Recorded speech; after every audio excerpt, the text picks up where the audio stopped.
ويسألونك عن ذي القرنين قل سأتلو عليكم منه ذكرا إنا مكنا له في الأرض وآتيناه من كل شيء سببا فأتبع سببا حتى إذا بلغ مغرب الشمس وجدها تغرب في عين حمئة ووجد عندها قوما قلنا يا ذا القرنين إما أن تعذب وإما أن تتخذ فيهم حسنا قال أما من ظلم فسوف نعذبه ثم يرد إلى ربه فيعذبه عذابا نكرا وأما من آمن وعمل صالحا فله جزاء الحسنى وسنقول له من أمرنا يسرا ثم أتبع سببا حتى إذا بلغ مطلع الشمس وجدها تطلع على قوم لم نجعل لهم من دونها سترا كذلك وقد أحطنا بما لديه خبرا ثم أتبع سببا حتى إذا بلغ بين السدين وجد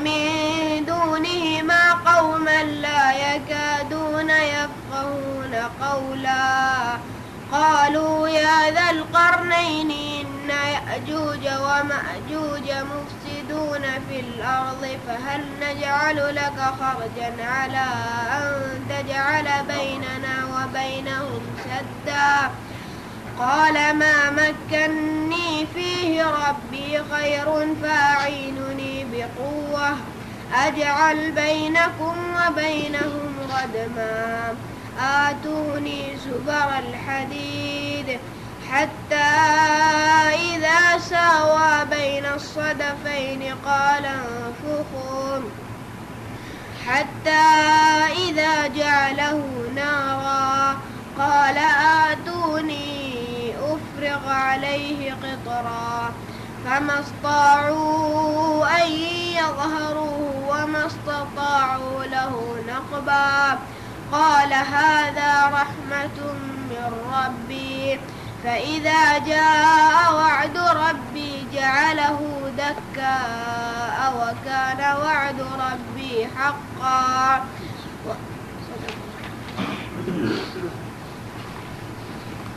أعوذ بالله من الشيطان الرجيم بسم الله الرحمن الرحيم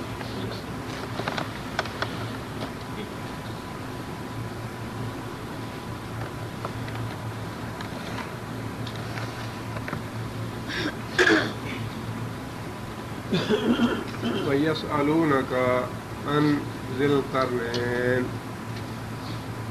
يسألون